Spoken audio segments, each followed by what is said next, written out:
आसान हो गया। तो ऐसी स्थिति में हम देखें तो हमारे लिए पेपर यहीं पे थोड़ा सा आसान हो जाता है जब एलिमिनेशन मेथड से हम मिलते हैं। दूसरी तरफ देखें तो हिस्ट्री हो गया या पॉलिटी हो गया, वहां से सवाल ऐसी जगह से देखने को मिले हैं जहां से हर कोई संभावना लेके चलता है कि सवाल पूछे जा सकते हैं, यानी कि पेपर प्रेडिक्टेबल लग रहा था। पॉलिटी की बात करें तो चाहे लोकसभा हो, चाहे संविधान के कुछ अनुच्छेद हो, वहां से सवाल पूछने लाजमी लगते थे हमेशा तैयारी करने वाले विद्यार्थियों के लिए, और वहीं से सवाल आए हैं। तो इस वजह से इन सेक्शन पर जहां पर विद्यार्थी कमांड बना के चलते हैं उसका फायदा उन्हें मिला है।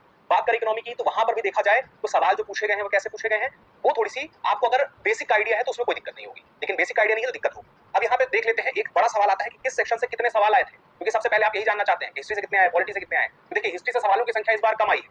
अगर हम ट्रेंड देखें तो ये 2023 का ट्रेंड है, 2022 का ट्रेंड है, 2021 का है, 2020 का है, 2019 का है, 2018 का है, ये 2017 का है, ये 2016 का है। हम 2016 तक का ट्रेंड आपके सामने लाए हैं और 2024 के सवाल अगर आपको बताऊं तो हिस्ट्री से सिर्फ 8 सवाल आए हैं।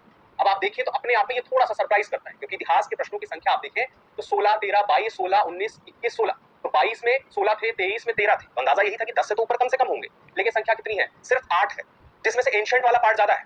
मॉडर्न से लगभग शायद एक ही सवाल आए हैं और एंशिएंट के सवाल ज्यादा है।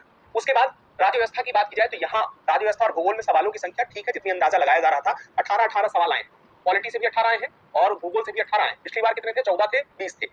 उसके बाद बात की जाए इन्वायरमेंट की, 13, इकोनॉमी से 14। तो देखिए इन्वायरमेंट में 13 सवाल अगर आए हैं और ट्रेंड पिछला ये कहता है 2020 में 14, 21 में 17, 22 में 20 और 23 में 10, तो 24 में 13 सवाल आए हैं, तो ये हमें सरप्राइज नहीं करता है, एकदम सही बैठता है। उसके बाद इस बार इकोनॉमी से सवाल कितने आए हैं, तो इकोनॉमी से इस बार 14 सवाल आए। तो देखिए तो पिछली बार 18, फिर 15, 21, तो ठीक है, हमारी जहां हम एक्सपेक्टेशन थी उससे थोड़ा ही पीछे, सवालों की संख्या में कोई दिक्कत नहीं यहाँ पे है। उसके बाद साइंस में बात करें, साइंस टेक में 10 सवाल आए।